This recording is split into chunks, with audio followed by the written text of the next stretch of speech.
زانایەکی ژیان دۆست لەسەر بەردێکی دێری نووسیوێتی لە توانادانیە ڕابردوو بگۆڕین، بەڵام داهەتوو هێشتا لە دەسەڵاتی ئێوەدایە.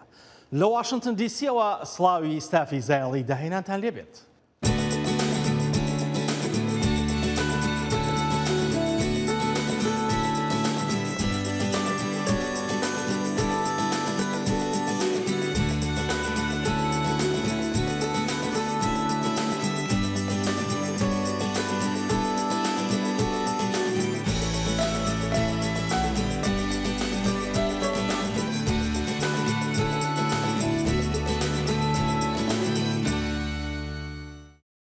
کولتوری مۆسیقا و ئامێرە مۆسیقایەکان لە ئاینە جیاوازەکاندا کاریگەری خۆیان هەیە و مێژوویکی دێرینیان هەیە، هەر لە ئاینی زەردەشتیەوە تا ئیسلام و جووەکان و مەسیحیەت و کاکاییەکان و بودایەکان و ئاینەکانی دیکەش.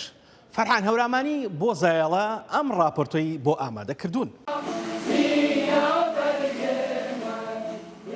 مۆسیقا وەک کەرەستەیەکی ڕۆحی و ئاینی هێشتا لای ئاینەکان بابەتێکە جێگەی ڕای جیاوازە. زەردەشتەکان دەڵێن تەمبور لای ئەوان پیرۆزە و لە پرسەکانیاندا 3 بۆ 7 ڕۆژ چەند ئامێرێکی مۆسیقی دەژەنن. یعنی لە هەموو تەعزیەکان ئێمە 3 ڕۆژ بۆ 7 ڕۆژ ئێمە تەمبور لێ ئەدەین و ناڵ لێ ئەدەین و دەف لێ ئەدەین کە زیاتر بۆ قوسەکان بەکارێنین، کەواتە مۆسیقا زۆر گرنگە بۆ ژیان. و دواییک لە جیهازی تەمبور ئەمانی کە ئێستا ئەم مۆدرینانە ئەبینید وەکو گیتار و فلۆید و فیۆن و بڵێم گیتار و ئەم شتانە عود و کەمان و ئەوانە هەمووی لەسەرم جیهازە دروست کراوە. لای پێڕەوکارانی یارسانیش مۆسیقا بە پیرۆ سیر دەکرێت. زۆرینەی یارسانەکان تەمبور لە ماڵەکانیاندا هەیە و سروتە ئاینیەکانیان لە جەمخانەکاندا بە تەمبور دەژەنن. تەمبور ئالەتێکی زۆر پیرۆزە، تایبەتە بە دینی یارسانەکان. ڕاستە ئالەتی کە هەیە، بەڵام تەمبور تایبەتە ئاوێتە بۆ لەگەڵ دینی یارسانەکان. هەر کە باسی دینی یارسان کرا یەکسەر ئالەتی تەمبوریەتەکایەوە. میتۆلۆژیای ئاینی یارسانە باوەڕیان وایە کاتێکە خوددا مرۆڤی دروست کردووە ڕۆح بەجیا بۆ جەستە بەجیا بۆ موزیک دابەزیەوە بۆی کە ڕۆح مەست بێت و بچێتە ناو جەستەوە. ئەمە وەکو بیر و باوەڕێکی ئاینی بابەتی چێروا سادە نییە، ڕەگوڕیشێکی ئەجگار قۆڵی هەیە لە ناو ئاینەکەیە، بۆیە پێڕەوانی ئەم ئاینە گرنگێکی ئەجگار زۆر ئەدەن بە موزیک. ئامری تەمبوریێکێکە لە ئامرە زۆر دیارەکانی ئەم ئاینە کە ڕێزێکی ئەجگار زۆری ئەگرن و سەرنج بە ئەو کەسانی کە تەمبورژەنن پێشەوەی دەستکەم بە ژەنینی تەمبور ماچی ئەکەن.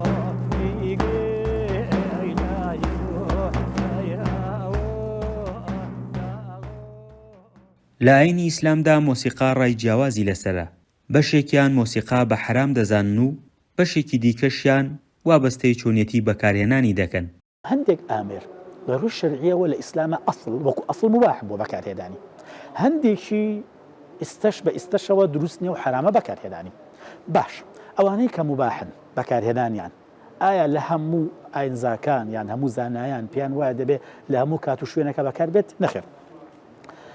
ئامێرە مۆسیقیان بەگشتی زانایان بەتایبەت قەدیم و معاسرین چەند ڕێیەکیانە لەسەری. ڕێی یەکەمیان پێی وایە ئەو ئالەتانەی کە بۆ زەوق بەکارهێنان مەسەن بۆ گۆرانی بەکاردێت، مثلەن تەمبور و ئیلا ساز و ئیلا ئاخریەوانی دیکە دروست نییە هەتا فرۆشتنیشی نەک بەکارهێنانی. يعني حتى ما حرم اتخاذ حرم استعمال حتى ورقرتن وكرين فروشن بيوي دروزني الرأي كان بيان وحتى إمام أحمد الله أجر شكان ديش تو ناتواني غرامة كج ناتواني غرامة دا غرامة اللي يبكى غرامة شكان نكي لا أمانة كشتاك حرام بو دروزني بكار يناني. شارەزایەکی مۆسیقا لە هەورامان دەڵێت لە سەردەمی میترایەکانەوە مۆسیقا لە هەورامان هەبووە، دەقە پیرۆزەکانی زەردەشت بە سیاو چەمانە دەربڕاون. مێژووی مۆزیکی هەورامان لە پێش لە دایکبوونی عیسا و ئەوانە دەست پێکا دەگەڕێتەوە بۆ میترایەکان.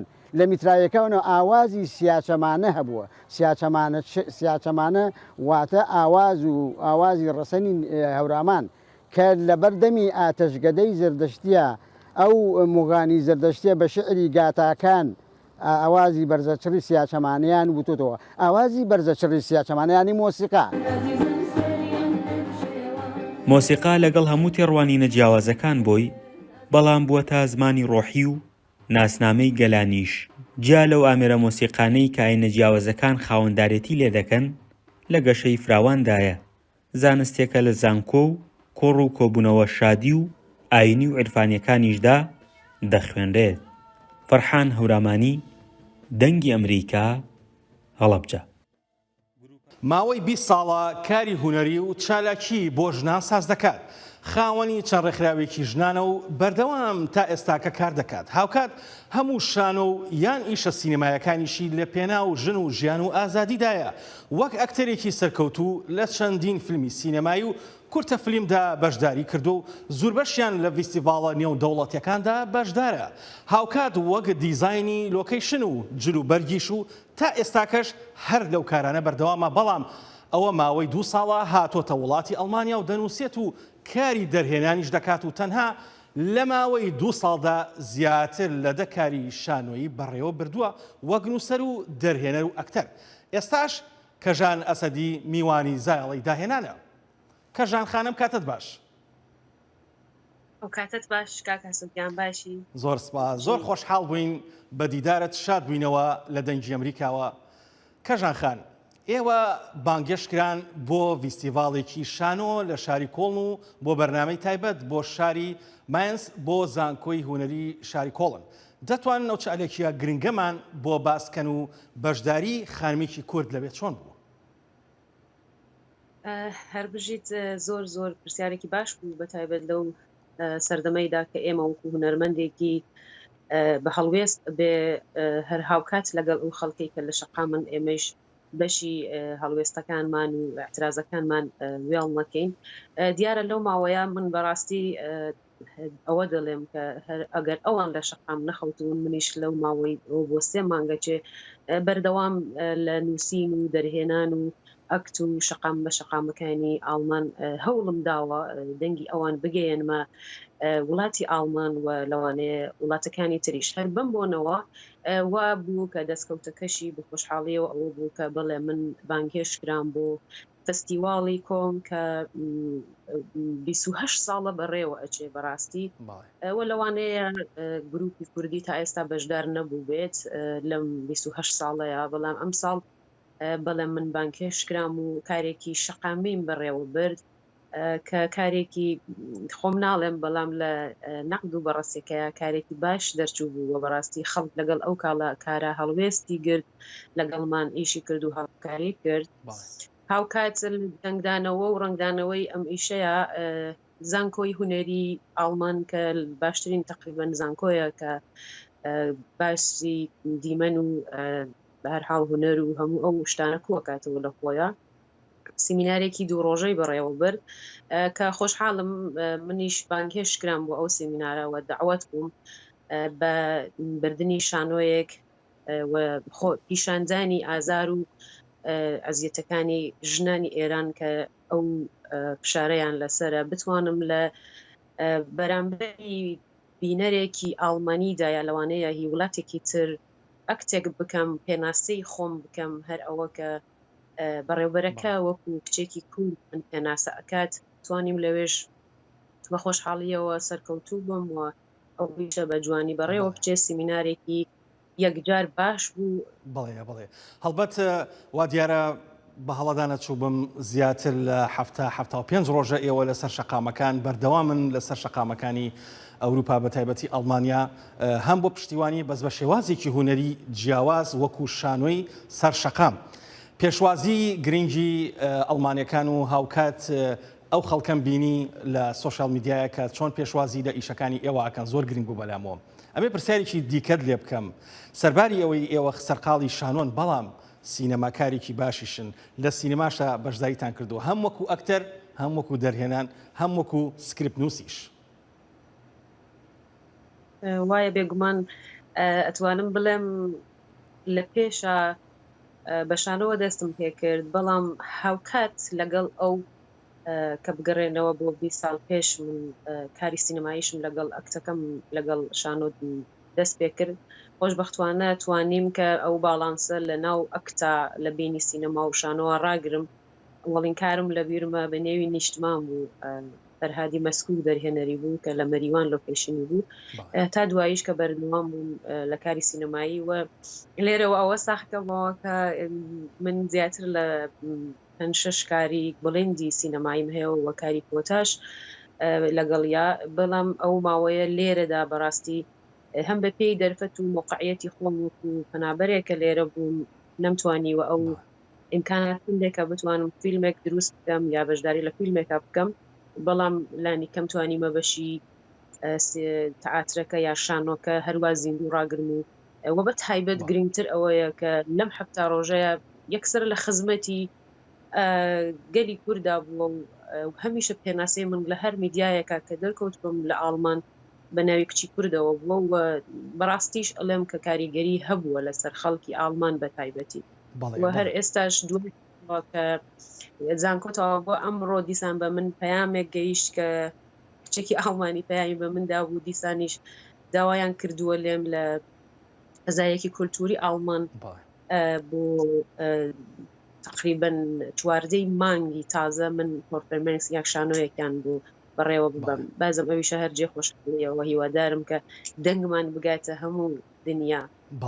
بەڵێ کەشان خان هەڵبەت ئەو فیلمە سینەمایی کە بەشداری تا کردووە یان وەکو ئەکتەر بە تایبەتی لە چەند فیستیڤاڵێکی جیهانیا بەشداری کردووە پێمان خۆشە بینەرانی دەنگی ئەمریکا زیاتر ئاشنا بن بۆی کە ئەو فیلمە سینەماییانەی کە بەشداریان کردووە لە فیستیڤاڵەکانە لە چه فیستیڤاڵێکا بەشداریان کردووە. زۆر باشە کارەکانی بەشی ڕۆژهەڵات یاتوانم بڵێم ئەوانەی کە لە ئێران کردووە لە فستیواڵە ناوخۆیەکانی ئێراندا بەڕاستی بەشدار بوون و خەڵاتیشیان وەرگرتووە بە خۆشحاڵیەوە بەڵام کاری 2016 کە تقریب ئاخرین کاری بڵندم بوو تر دوای ئەوە لە 2019 ئەوانەیە ئەکراین بوو لە شاری هەولێر لە سینەماکانی هەولێر بە ئەکران بوو دوای تر دوای ئەوە تقریبا توان بڵێم ئاخرین کاری بڵندم بوو تر بەرەو هەندەرە هاتین بەڵام ئەو کارە لە زۆر فستیواڵە وەکو ئیتالیا وەکو ئید وەکو دەهلی هێند وەکو سووریە و زۆربەی فستیواڵەکان بەشدار بووە و حتا ئەکران بووە بە حزوری دەرهێنەر و ئەکتەرەکان بەداخەوە ئەو کاتە من لە ئێران و ئێران نەی ئیجازەیە بە من نادا کە وەکو ئەکتەری ئەو فیلمە و ئەکتەری سەرەکی فیلمەکە بووم و هاوکات لەگەڵەوە دیزایانی لۆکیشن و جلوبەرگیشم پێ بوو بەڵام خۆشم نەبووم دیارە کە بینەری باشی بوو خەڵاتی لە سەوت و تەسویر و ئەمانە وەرگرت زۆر پێشوازیەکی باشی لێکرا لە فەزایەکی نێودەوڵەتیە فستیواڵەکانە گەڵا. هەڵبەت خەونەکەی تۆ لە ئازادی و لە مافەکان و لە داواکاریەکانیش گەورەترە. زۆر سپاس کەژان خان بۆ کاتەی پێت بەخشین بۆ زایڵی داهێنانی دەنگی ئەمریکا. زۆر سپاس بۆ ئێوەش و بەرنامەکەشتان هەر بژین و بەردەوام بن. هەر بژین کاتێکی خۆش. دەنگی ئەمریکا سەرچاوەی متمانە پێکراوی هەواڵ و زانیاری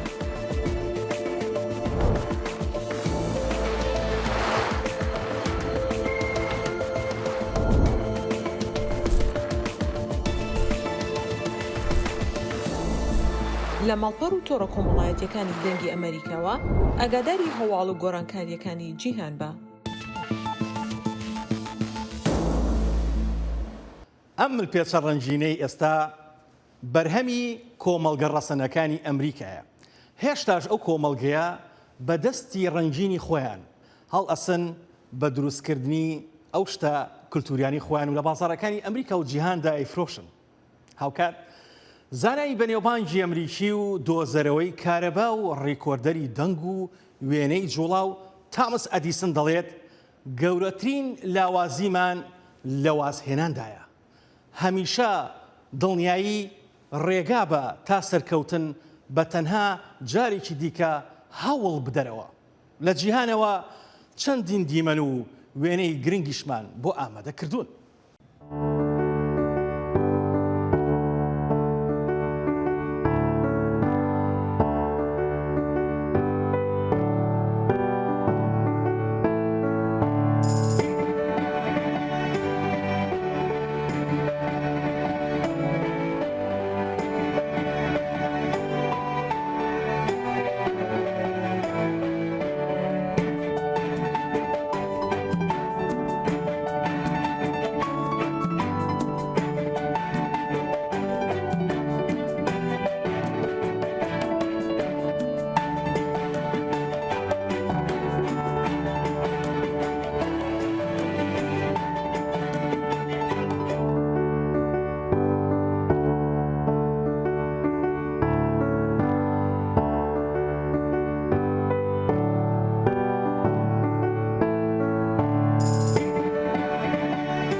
ئامادەکاریەکان بۆ ئاهەنگی کریسمس لە سەرانسەری جیهاندا ساز و ئامادەکاری بۆ کراوە لە یەکێک لە شوێنە نیشتەجێبووەکانی شاهانەی بەریتانیاوە تا دەگاتە کڵێشە سازیە نەریتیەکانی نێو کۆشکی سپی کە لەلایەن خانمی یەکەمەوە پەردەی لەسەر لادرا. جەماوەرێکی زۆر خۆی ئامادە کردووە بۆ ئەم ئاهەنگانە. ئەمە داری کریسمەسی گەورەترین تالاری قەڵای وێنزرە. قەڵای وێنزر کە بە گەورەترین قەڵا دادەنرێ لە جیهاندا یەکێک لە کۆشکەکانی نیشتەجێبوونی بنەماڵەی شاهانەی بریتانیایە و هەروەها شوێنی ناشتنی ژمارەیەک پاشا و شاژنی ئەو وڵاتەیە. لەوانەش شوێنی ناشتنی مەلیکە ئەلیزابێت. 30 ساڵ پێشستا ئەم تالارە بەهۆی ئاگرکەوتنەوەیەک بە تەواوی لە ناوچوو، بەڵام دواتر نۆژەنکرایەوە و ئیستا بنەماڵەی شاهانە دەیانەوێ لە جەژنی کریسمەسدا شکۆی جارانی بۆ بگێڕنەوە. ئێمە بەگشتی 8 دارمان لێرە هەیە کە دیارە گرنگترین دارمان ئەو سنەوبەرەی نۆردمانە کە بەرزایەکەی 20 بێ و لە هۆڵی سێنت جۆرجدا بە 3000 گڵۆب ڕازاوەتەوە. لە ئورشەلیمیش دێکوراتی جەژنی کریسمەس دانراوە و لەقی کۆمەڵەی مەسیحیانی گەنج کە بە YMCA ناسراوە گڵۆپەکانی کریسمەسی خۆی هەڵکردووە و پشووی زستانەی دەست پێ کردووە. ئەوەی جژنی کریسمس لە کۆمەڵەی نیونەتەوەی مەسیحیانی گەنجی ئۆرشەلیم زۆر تایبەت دەکات هەمە چەشنی ئەو کەسانەیە کە دێنە ئێرە بۆ هەنگێڕانی ئەم جژنە تایبەتە. ئێمە خەڵکمان هەیە لە دەرەوەن دیان و خەڵکی ناوخۆشمان هەیە. خەڵکی جواز و سەر بە هەرسی ئاینیشمان هەیە کە دێنە ئەم شوێنە ناوازەیە. لە ئەمریکاش کۆشکی سپی ئەم ساڵ بە شێوەیەکی جیاواز پەردەی لەسەر دارە ڕازاوەکانی کریسمەس لادا. کۆشکی سپی دەڵێ خانمی یەکەم جیل بایدن بۆ دیکۆرات و ڕازاندنەوەی دارەکانی کریسمەس ئیلهامی لە بەڵگەنامەکانی دامەزراندنی وڵاتەکەی وەرگرتووە و تێمەکەی خانمی یەکەم 3 وشەی ناودەستوری ئەمریکایە کە بریتیە لە with the people واتە ئێمەی خەڵک. 3 وشەی یەکەم و بەهێزی دەستوری ئەمریکا کە دەڵێت دەستوری ئەو وڵاتە دەسەڵاتی خۆی لە پاشایەک یا کۆنگرێز وەرناگرێ بەڵکو لە خودی خەڵکەوە دەسەڵات وەردەگرێ. ئێمە ڕەنگە جەژنی جیاواز بگێڕین، ڕەنگە گۆرانی جیاواز بڵین یا دوعای جیاوازمان هەبێت، بەڵام بەها ئەمریکی هاوبەشەکانمان لە شوێنی خۆیاندان و بەهێزن. دێکۆر و ڕازاندنەوەی خانمی یەکەم بۆ کریسمەسی ئەم ساڵ نوێنەرایەتی ئەو شتانە دەکا کە گەلی ئەمریکا یەک دەخا. بەفراوی نووری، دەنگی ئەمریکا، واشنگتۆن. ڕۆباتێکی نوێی تەندروستی بەڵێنی ئەوە دەدات کە لیستە درێژەکانی چاوەڕوانی نەخۆشەکان کەم بکاتەوە بە ئەنجامدانی سکانی سۆنەری ئۆتۆماتیشی بۆ توشبوانی ئەگەری هەوکردنی جومگە بە ڕۆماتیزم. پزیشکەکان دەڵێن گرنگە زوو نەخۆشیەکە دەستنیشان بکرێت بۆ ئەوەی ڕێکارەکانی چارەسەری جومگەکان لە دەست نەدەن. بەڵام نەخۆشەکان ڕوبەڕووی خواستێکی زیاتر بوونەتەوە بۆ سکاڵاکردن و کەمی کارمەند. نەخۆشە ڕۆماتیزما هەستیان مەد سپێنسگارد نەخۆشخانەیە ئۆزڤێنبەرگ لە باشووری دانیمارک پشکنی نەخۆستونەرێ بڕێیا ڕووبوو تاکید کرد.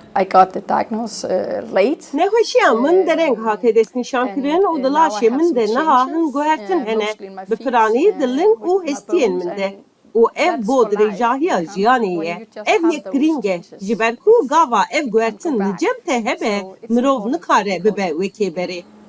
ئەو ڕۆبۆتێکی کلینیکی ئۆتۆماتیک بەکاردێنین دەبێژنێ ئارثر کە بۆ بەکارهێنانا سۆنەرێ و بە دەستنیشانکردنا یاستان وفکێن هەر دەستێکی دەکاری نەخۆشیە ڕۆماتیزما هەستیان دەستنیشان بکات. Ez dizanim govkaranîna ultrasound niha heye û dikare zûtir nexweşiya êşa kaboka bi asanî destnîşan bike. Ji ber vê yekê jî hizra me ew bû got eger em karibin sîstemekê pêş bixînin her zû nexweşiyê destnîşan bikin. Gobî gumana wî pişt rast bike ka kesek rastî nexweşiyê bûye yan na. پشتی گرتنەوەی سۆنەرێ bi şێوەیەکی ئۆتۆماتیک ڕۆبۆتê ئارثر ئەوان هەمی راپۆرتên pişkinînê birêya elektronî بۆ doktoran tinêrît. تێدا ئالگۆریزما زانیاریên çêkirî bikardînît. Doktor dibêjin giring e herzî ev nexweşiya bihête destnîşankirin da ku nebîte egerê ji dezdana hestiyan. Heman nexweşî eger zû were çareserkirin dikare bê dermanekî pir biçûk bê derman kirin. Lê heman nexweşî eger dereng bê çareserkirin goberevaniya laşê wan zêde têk çûye û li wir hewceyê dermankirîneke پر بخاطر بێ دەرمانکردن و مەترسیە تێکچوونە هەستیان پرتر دەبێت. ماتیا 45 ساڵی لە ساڵا 2014 تووشی ئەvê نەخۆشیە ببوو. ئێک ji نەخۆشیên bergiriya leşiyek û bi şêweyekî serekî hêrişt kete ser movkên hestiyan û teva kêşeyên saxlemiyê yên met ku di berê de mamosta bû neçarkiriye ku herzî xwe nişîn bibît.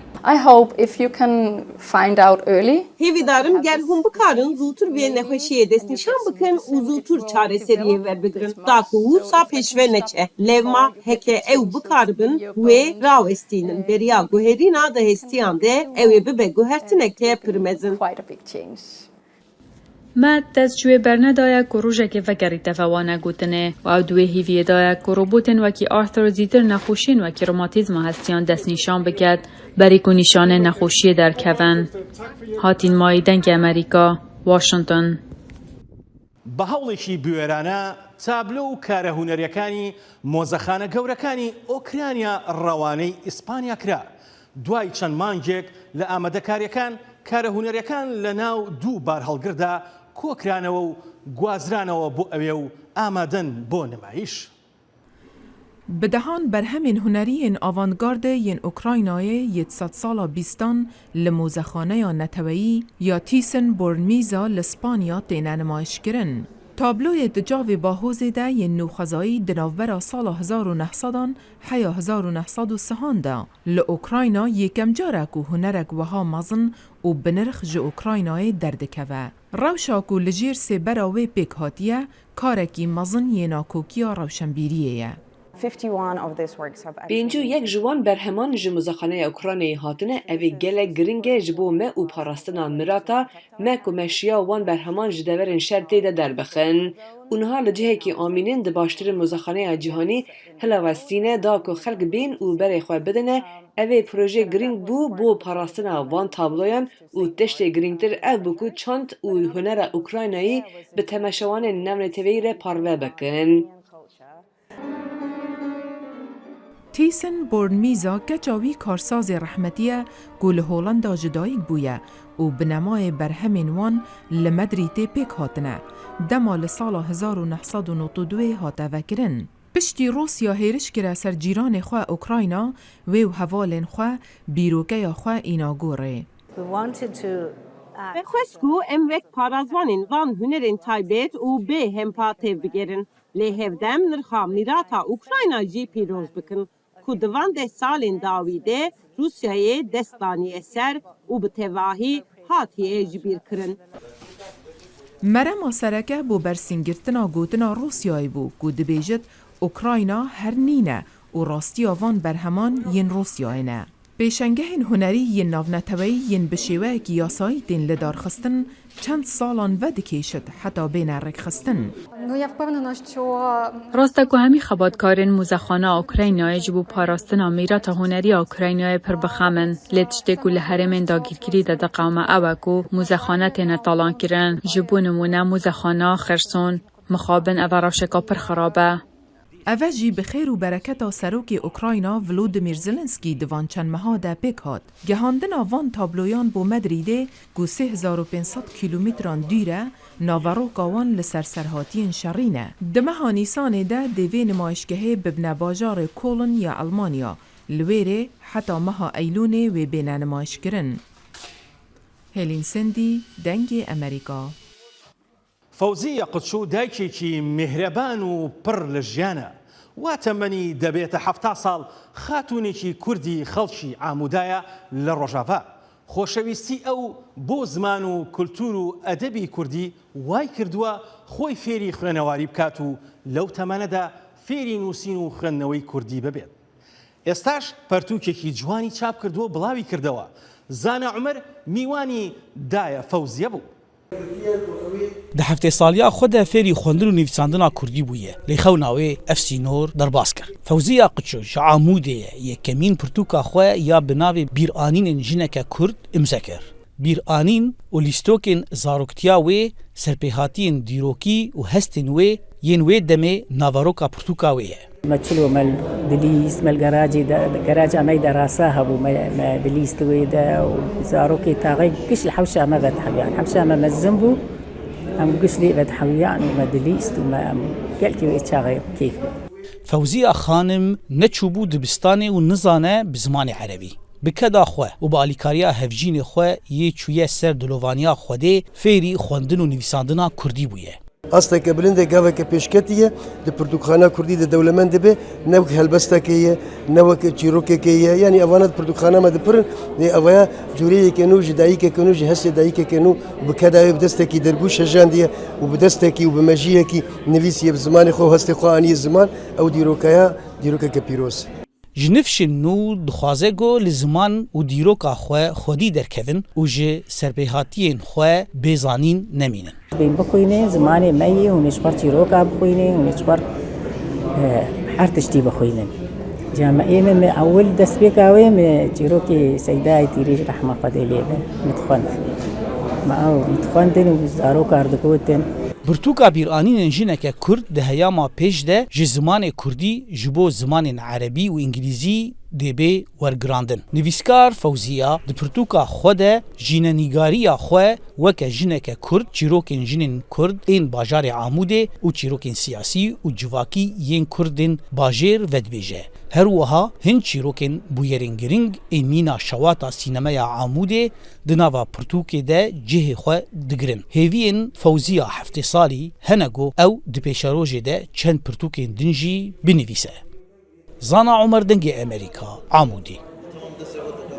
ڕێبەری مافە شارستانەکانی ئەمریکا مارتن لوتەر کینگ دەڵێت لە کۆتاییدا قسەی دوژمنەکانمان بیر دەچێتەوە بەڵام بێدەنگی دۆستەکانمان بیر ناچێتەوە تا زایاڵێکی دیکە و جوانی و داهێنانێکی دیکەی جیهان ماڵەوە.